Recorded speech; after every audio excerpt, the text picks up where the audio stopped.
both are in agreement on that. Alan, in our last segment, we talked about net neutrality and the FCC's chairman's efforts to lessen the government's oversight of Internet carriers. Your thought on that? Well, you know, there are so many complicated empirical issues involving net neutrality. I hear both sides. I hear people saying that the current situation helps consumers. I hear others saying that the current situation hurts consumers. Basically, you want to see the Internet being freely available for everybody to use. And I don't think right now it's broken, so I don't know why the FCC is trying to fix it. I think you agree, right, John? To a certain extent, I do, sir, yes. Okay, can the FCC establish enforceable rules without using Title II powers? Well, how powerful is the FCC? Well, unfortunately, the FCC is quite powerful in our country. It's too powerful. I think that the FCC poses real dangers of being able to control and censor the content and the information that we receive. And I have always worried about the power of the FCC in the name of influencing economics and influencing quality. It can have the undesirable effect of influencing content as well, and that's what worries me the most. Alan, this should interest you. John, you recently revealed plans to introduce what you claim will be the most hack-proof smartphone ever made. You tell us about it. I'm sure yes. Alan will be interested. Hack-proof. Sure. Okay, sure. What is it? Okay, well, actually, it'll be the most private phone. Well, first of all, let me tell you what's the problem with smartphones today. They rely entirely on software to protect you. Software engineers know this is nonsense because hackers use software to hack software. Sure. You'll never have completely, tight software. So among the things that have happened is that you have little soft switches. When you power the phone off, the software tells the hardware to power off.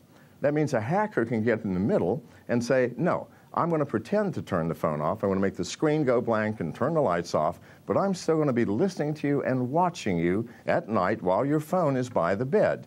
I'll hear everything that you say to your spouse and watch everything that you do. This is the reality we're living under.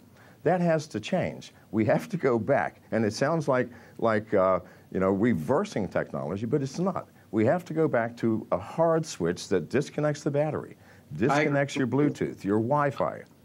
And so that's one of the things that we have done.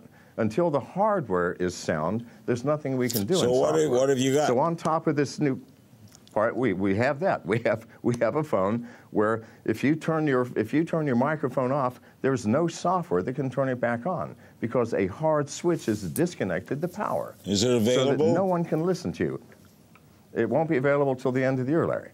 But if you can wait that long, I mean, the hardware and software development takes time. What's it going to cost? We have now a proof of pardon. What's it's going to be $1,100. $1,100. That's a high price, but it's a powerful phone.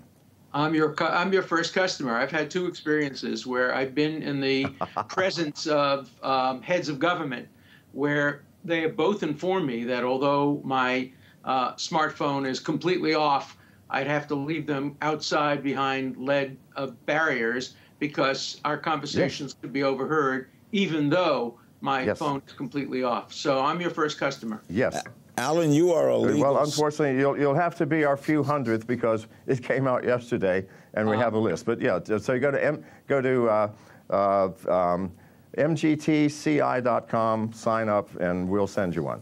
I'll just let you have mine. MGTCI.com.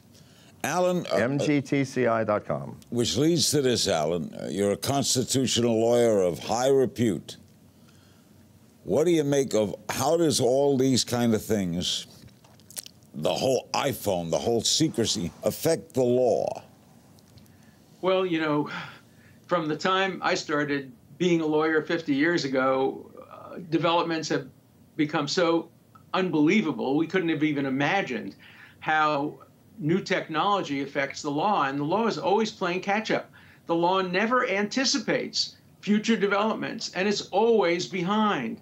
And so the law constantly allows for loopholes for people to exploit for the moment these kinds of opportunities. And so I think we need in Congress committees that anticipate problems and try to solve them, at least address them, even before they occur. And I think the smartphone is a perfect example of that. WikiLeaks is another example. We need laws that deal with the future, not only the past. Both of you are terrific guests. Thanks so much. John McAfee and Alan Dershowitz. Thank you so much for joining us on this edition. Nice meeting you, Mr. Dershowitz.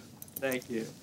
Thanks, both of them, for joining us on this edition of Politicking. Remember, you can join the conversation on my Facebook page. Check out the Politicking blog on our homepage, or tweet me at King's Things. And don't forget to use the Politicking hashtag. And that's all for this enlightening edition of Politicking.